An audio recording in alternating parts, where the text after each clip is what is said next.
అనేకమైనటువంటి మరి దైవ సేవకులను తీసుకొచ్చి ఎంతగానో మిమ్మల్ని ఆశీర్వదించాడు. ఎంతమంది నమ్ముతున్నారన్నమాట? గట్టి స్తోత్రం చెప్పాలి. హల్లెలూయా. సరిగ్గా లేదే, ఇంకా గట్టిగా చెప్పాలి. దేవునికి స్తోత్రం. మరి మనం ఏం చేయలేం కానీ మరి జరుగుతున్నటువంటి పరిచర్యల గురించి మరి పాస్టర్ గురించి అందరి గురించి మీరు ప్రార్థన చేయండి. మరి నెక్స్ట్ సారి మళ్ళీ మనం కలుసుకునేపాటికి మీరు కొత్త సంఘంలో మరి వేరొక మందిరంలో మనం కలుసుకోవాలి. కాబట్టి మీరు అందరు ప్రార్థన చేయండి. నేను మీ పెద్దలతో కూడా ఒకసారి మాట్లాడతాను.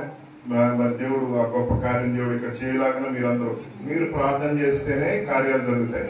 కాబట్టి మీరు ఎంతమంది దీనికోసం సమర్పించుకొని కూర్చొని ప్రార్థన చేస్తారో మీకు మీరే సమర్పించుకొని ఒక టైం పెట్టుకొని మీరు ఇక్కడ ప్రార్థన చేయండి. దేవుడు మీకు ఒక కార్యాన్ని మీరు చూస్తారు. దేవుడు ఇచ్చిన మాటలు దీవించిన కాక ఈ పరిచర్య అంతటి కోసం మీరు అనుదినం ప్రార్థన చేయండి. మీకోసం ప్రతిదినం మేము ప్రార్థన చేస్తాము. దేవుడు ఇచ్చిన మాటలు దీవించిన కాక.